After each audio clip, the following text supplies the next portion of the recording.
Hello, everybody. Yeah, when someone was saying I was going to have a light crowd, they weren't joking. All right, everybody's hungry, but that's okay. It is intimate. Yes, it is. Such. There you go. Right? Hey, at least it's not dark. All right. Well, my name is Mitchell Nitz.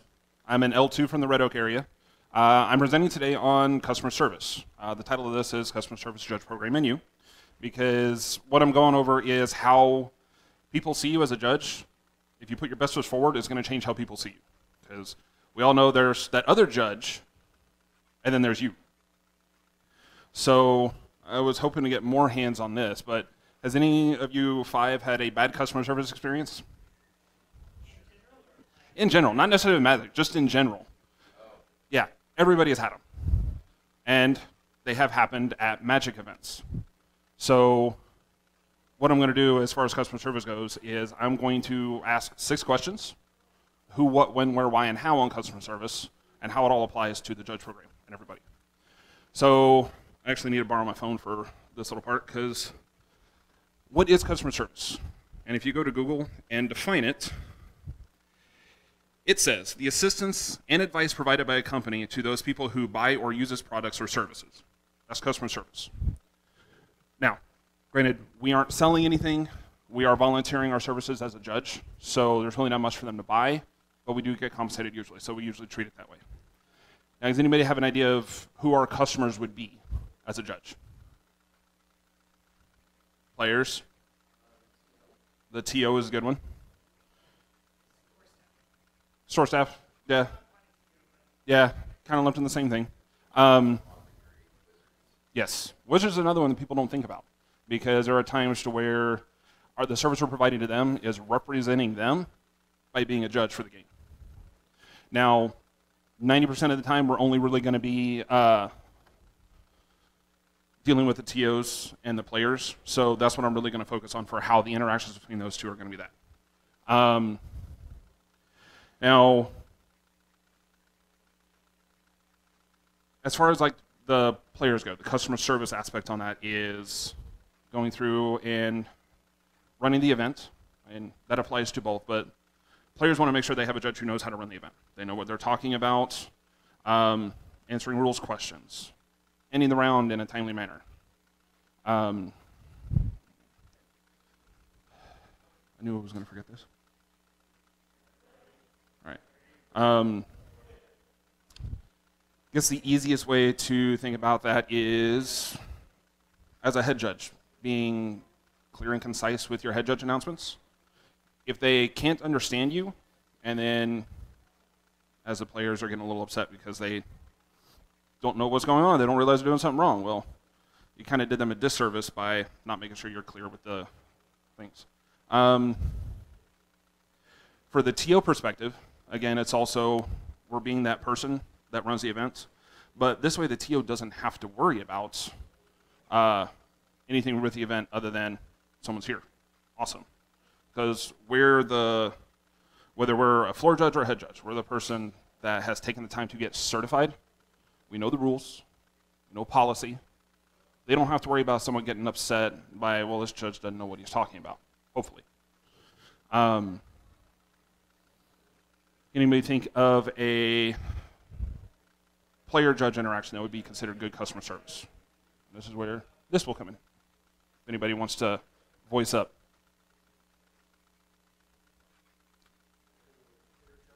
Yeah, player-judge, that would be good customer service. Yeah, probably be easier. Church seating, right? That's okay. I got long arms. Gotcha.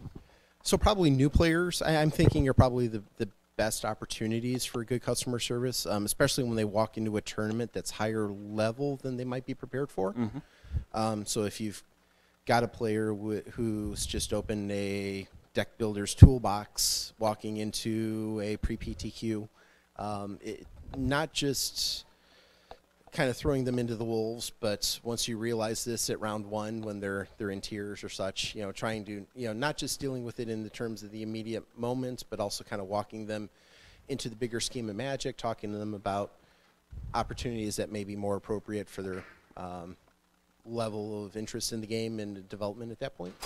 Yeah. And that's actually one of the main issues I was looking for, because the first line of getting someone interested in the game is that new player. And if they start off with a bad experience from a judge, or in the case of the judge's store staff or something like that, they might get turned off to the game and not really play it anymore, which doesn't work for us because we need players to do our job. So making sure that a new player who has only played Kitchen Table Magic understands that a competitive REL event is going to be a lot more serious and there's no take-seat backseats. Maybe after the event's over, recommend them, hey, look, you know what? Kind of got a taste of what the Sharks are like. Let's show you what the rest of the school of fishes are like. Come on to Friday Night Magic, or maybe a midweek Magic event that's real casual, something that's easy for them to relax with. One customer service point that I do at my store is with those new players. You hand them a DCI card. Instead of just writing their name on, here you go, explain to them, hey, this is how we track you at other stores. Some stuff down here at the bottom, go here, register yourself. Here, you'll always show up as Joe Smith. But if you go to the store across the city, you're going to be unknown. You're an unknown player. So they're going to have to ask a bunch of questions, do the same thing we're doing right now. So make sure you go register yourself. You show up everywhere as Joe Smith. We'll know what's going on. And of course, if you're in the case of like someone who's got 5 Brian Smiths, or 7, or whatever it was, 7 Chris Smiths at the same store, then maybe you might want to find a way to differentiate yourself with that a little bit. Another thing where good customer service comes in is interaction at the tables. One example I really wanted to touch on with customer service is Spellskite questions. Those are a prime opportunity for good and bad customer service. Bad customer service in that situation is, oh, can I target the spell? 2 things can go wrong. You say yes and walk off. That's not going to help them because they're immediately going to ask another question if it's not the kind of spell they can really target. And then going through and saying yes, and if you're in a competitive event, continue on the explanation of why you can change it but what's not going to happen, well, you just kind of broke the rules as a judge. You don't really want to do that. A good customer service thing on that is waiting for that additional judge call. Say, yes, you can target that. Stand there, wait, because they're going to try to do it. It's not going to work the way you want it. And then you have to go through and explain this is why when they ask that question.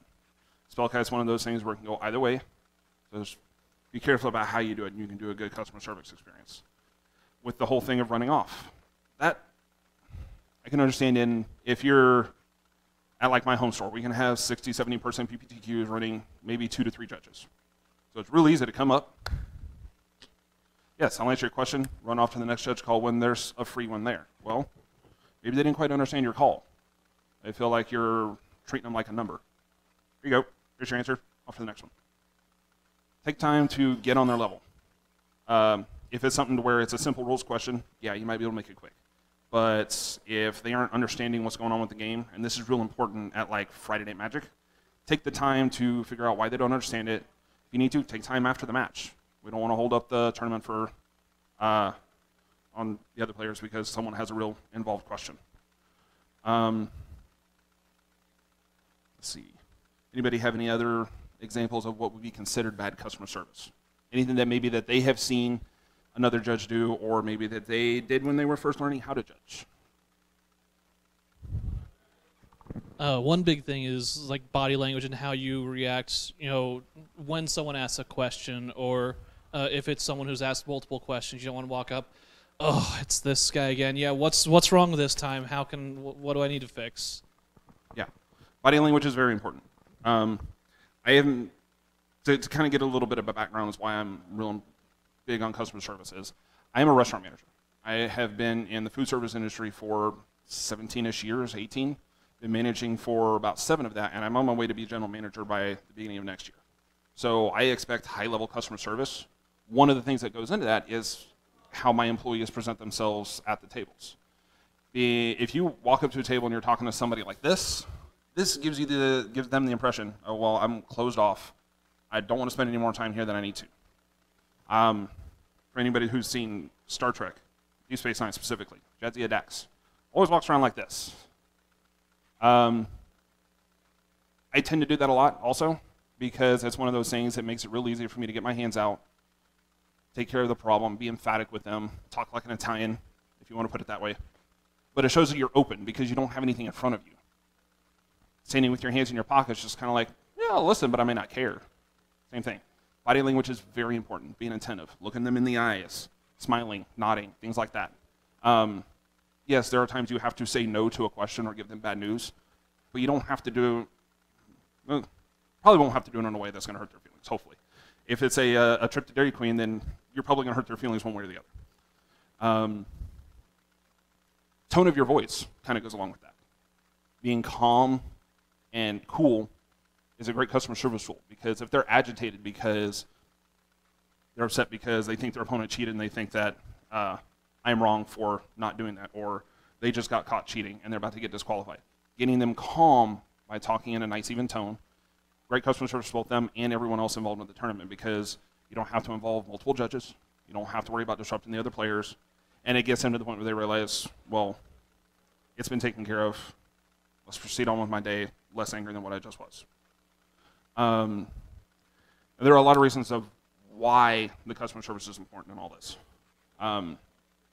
Because if you think about it, especially like in some stores where a store employee is also a judge, how you present yourself is how people are going to think about you as a judge and how that store deals with events. Let's see. You have a store employee who also happens to be a judge. Dirty. Smells like BO. He's one of those people that just kind of stays behind the counter. And the people in the area know he's a judge.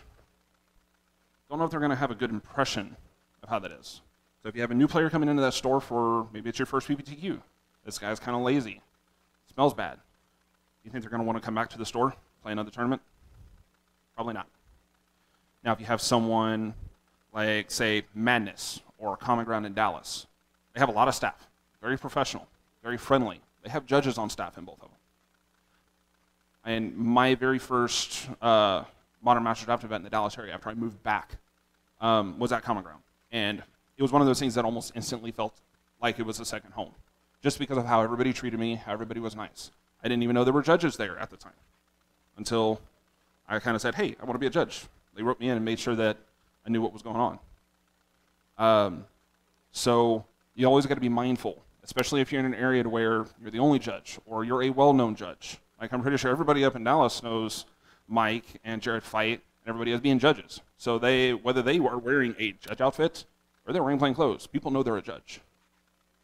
So if you're visiting another store where people there know you're a judge and you make a snide remark about somebody's play, they heard about it. Bad news travels fast. Their friends are going to hear about it. That TO who put up an app for that may not want you to judge there. So by doing bad customer service at the store level, you're potentially driving away customers for that TO, which is bad. I know people who have been TOs love money, don't you, Mike? Money is a good thing. It also affects your ability to get staffed because, like I said, bad news travels fast. Good judges are basically, it's like if they apply, they're almost guaranteed unless there's an overwhelming amount. But if you have a reputation of being that judge that no one wants to be around, or makes snide remarks, or does lewd looks at that player with low cleavage, I mean, you're not going to get staff for events. And word's going to get around, and you're not really going to get to judge anymore. So it's all about putting your best foot forward. Now, can anybody think of, let's see, I guess now we'd be at when. Anybody think of any time that we are not a judge? Exactly. There's not an answer to that. You're always a judge, especially in areas, like it's going back to the whole, where you're known. You're always a judge. So it's one of those things of customer service needs to apply to whatever we're doing. If I'm going in to buy a game at my home store, yeah, I'm going to be nice. I'm going to be helpful. I'm not going to be that jerk that no one wants to be around because people know I'm a judge. So I wouldn't expect Darren to go into my store and act the same way. It may not be his store, but I know he's a judge. People that have worked with him know he's a judge. I'm not going to go into Madness and act like a douche to players who are new. I'm going to be nice and helpful, whether it's my store or not. I'm a judge. They ask me a question. Sure, I'll answer. They don't know I'm a judge. I'll still help them. Because I'm putting it out there that Magic players and the judge program and everything is a good thing. We're building a reputation for the community.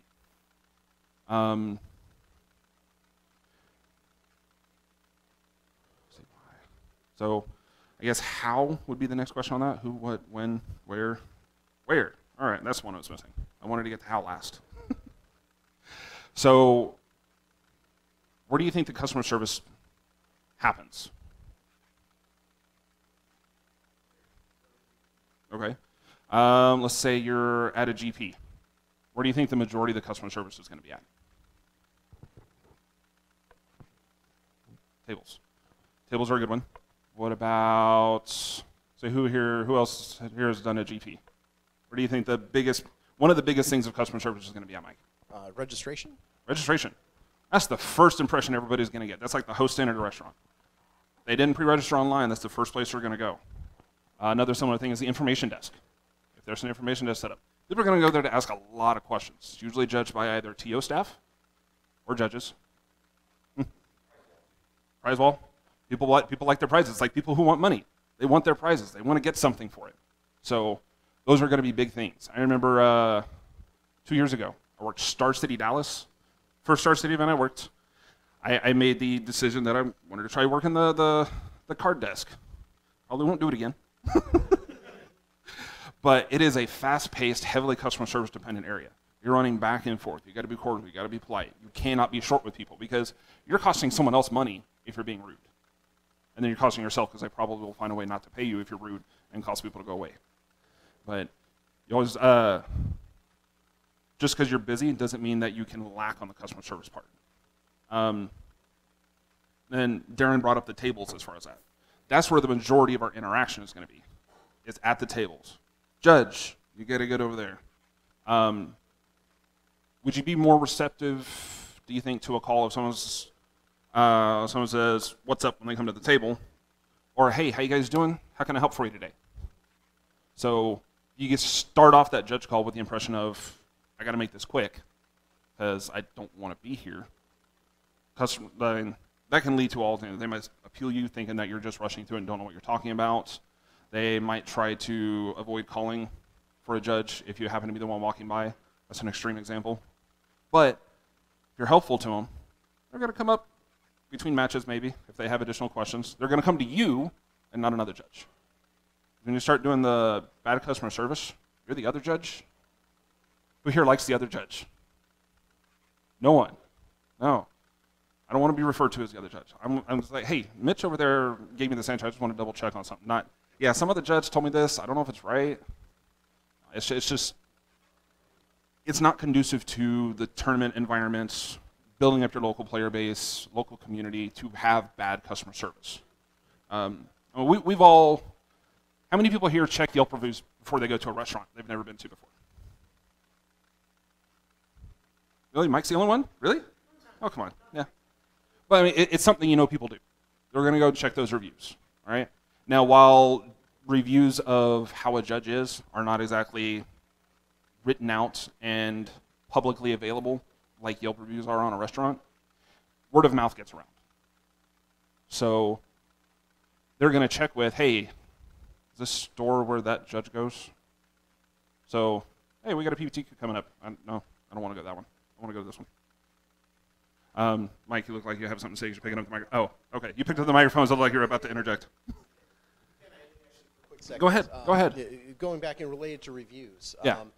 It's quite often bad experiences stick more and tend to have people be more vocal in public than positive feedback. But completely flip side from that, working GP San Antonio a few years ago, I'm unfortunately forgetting his name. He's not as active in the judge community right now. But we had a judge who on Friday with side events had such a positive experience with the player that player sought him out on Saturday, couldn't find him, and went around to 3 different judges trying to compliment and make sure that positive feedback had gotten back because it was such a good experience the day before. Yeah. So, you know, just kind of touching on that, it's like we tend to see the bad reviews on Yelp and things like that. You know, bad word travels quickly. But yeah, good experiences can translate there as well. Yes, and it's always awesome when you receive praise. Because, I mean, kind of, like I said, bad news travels fast. You see the bad stuff. Like, if you go to a restaurant, 90% of the Yelp reviews are going to be things that are bad about it. But it's because that customer had that one bad service experience that they're going to write about it, let everybody else know, even though everyone else that was in there at the exact same time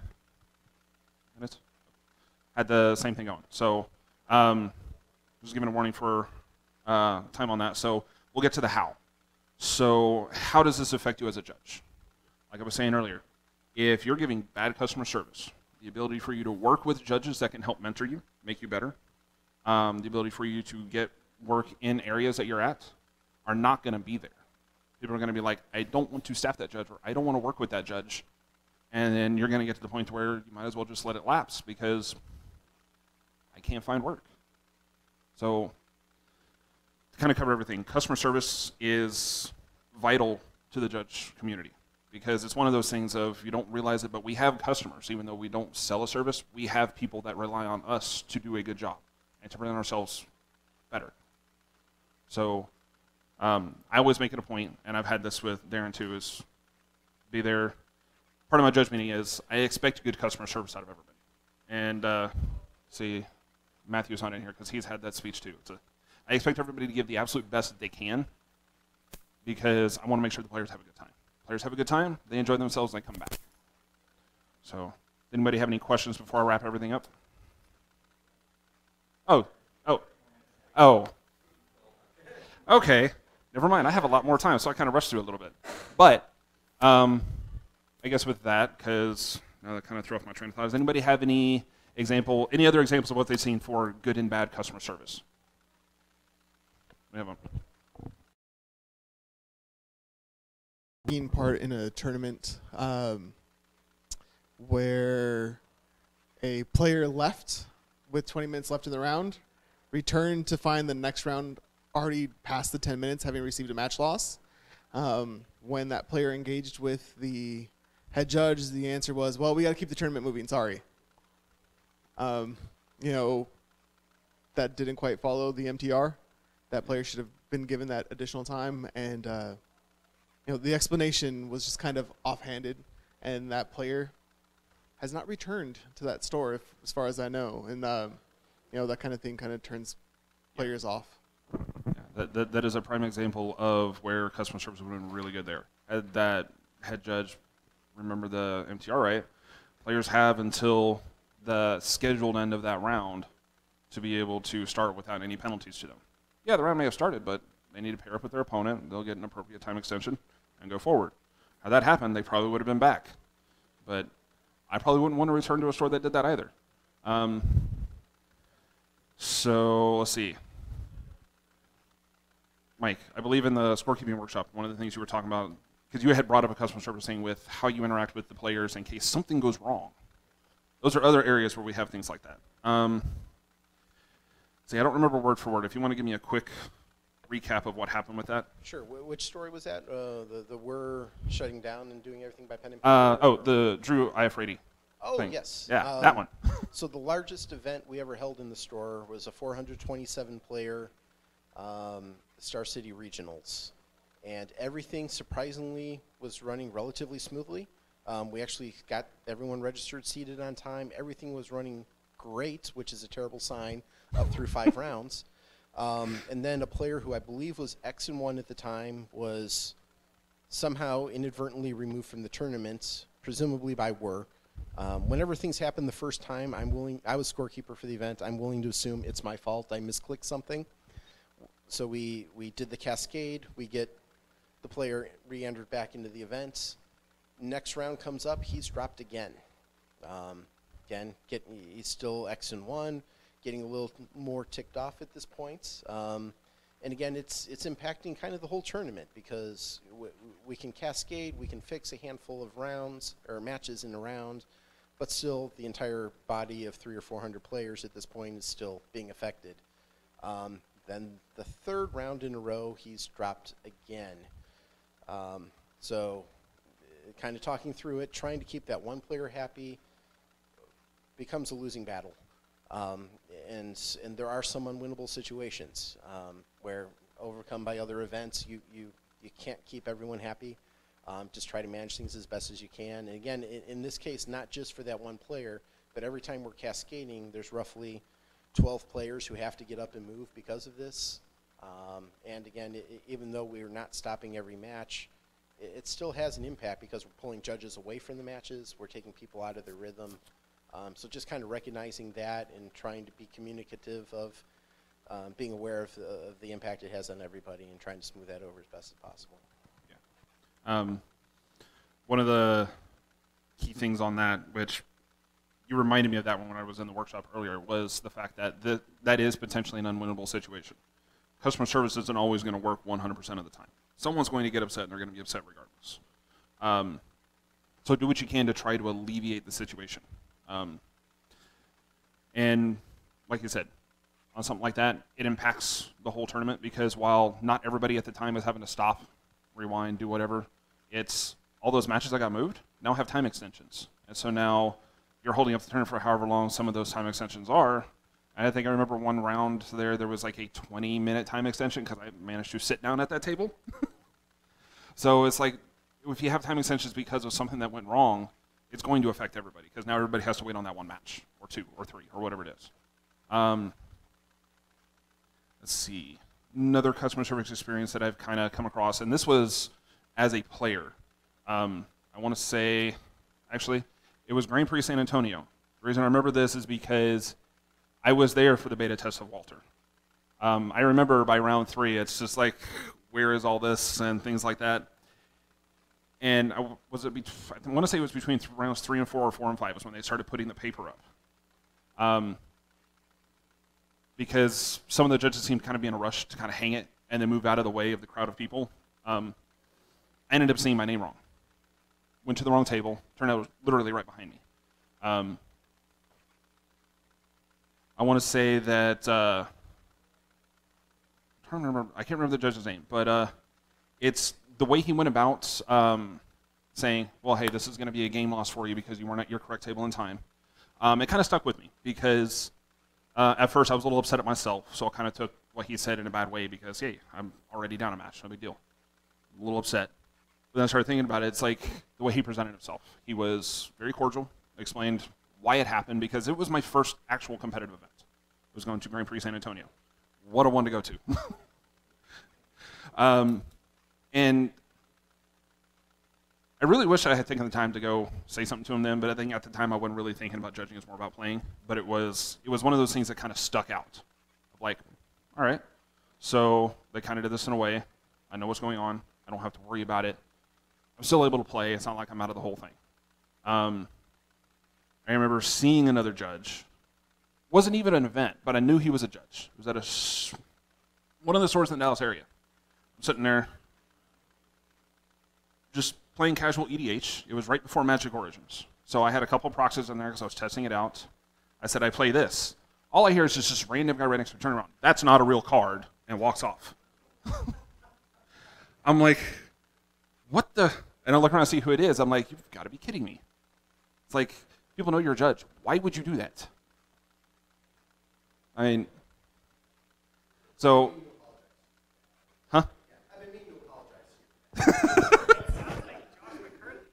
apologize. No, it wasn't Josh, unfortunately. I would love to try to poke fun at Josh today, but he's not here.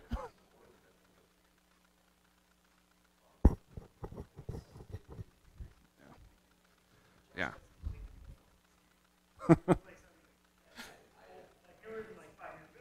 Yeah. But that's a different, that's not a real card. Speaking of losing battles, speaking of losing battles, one time at my store, we had a modern event going on, and there were two players where both of them had realized that they had each missed triggers that they controlled that had happened in the previous turn. They were in the untapped step of the next turn. Okay? And one player asked the other,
and that is actually a good example of something, is that sometimes the customer service for one is not necessarily greater than the customer service for many. Because one thing to think about is we are running a tournament for 20, 30, 40, 50 people, not for that one person.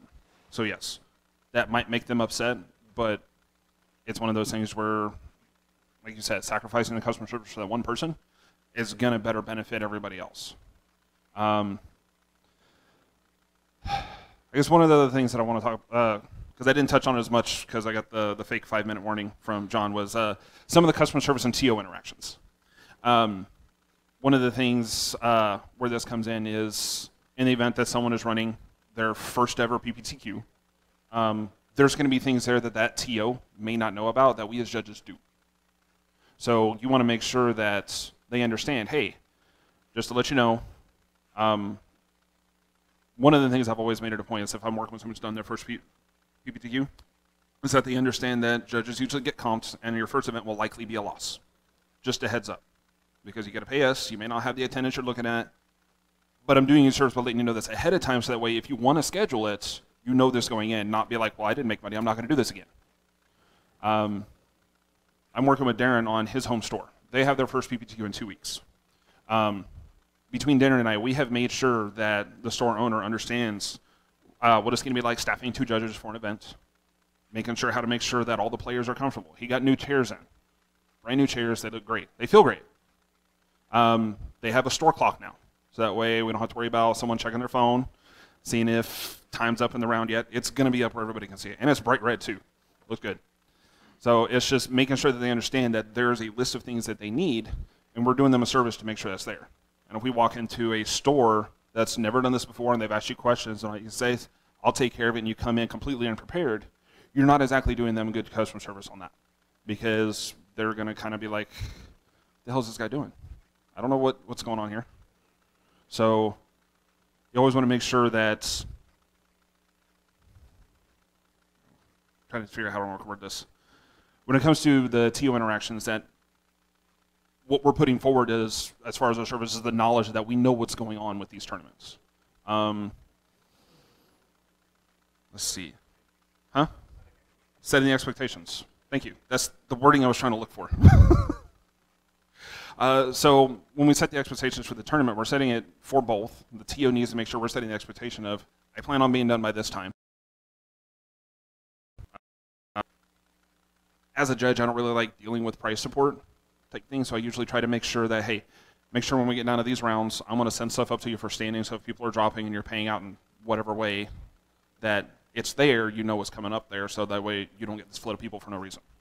About the only thing I'll do for that is I'll help them out by close to like rounds 3 or 4 or towards the end. I'll put up something up there by where the stage is going to go. It's like, hey, here's the price support. Go see the front desk. They'll get you taken care of.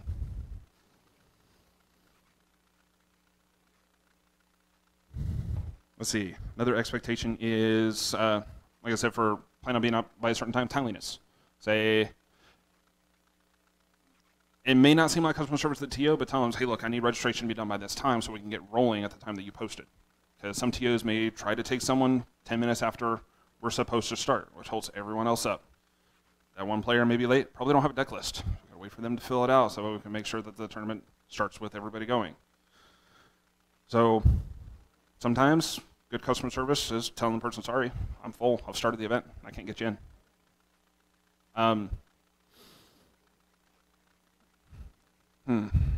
DQs, I guess, would be a point of customer service on both ends. How many people know a TO that doesn't want to DQ somebody? Yes. No one wants to DQ them. The store employees and the TO don't want to do that because their immediate thought is, he's not going to come back and give me more money. Well, do you want someone in the store that's cheating? Someone that's lying? Someone that's being aggressive? I don't want anybody like that in my tournament. Why would you want that in their store? Okay. It's a real 5 minutes this time? All right.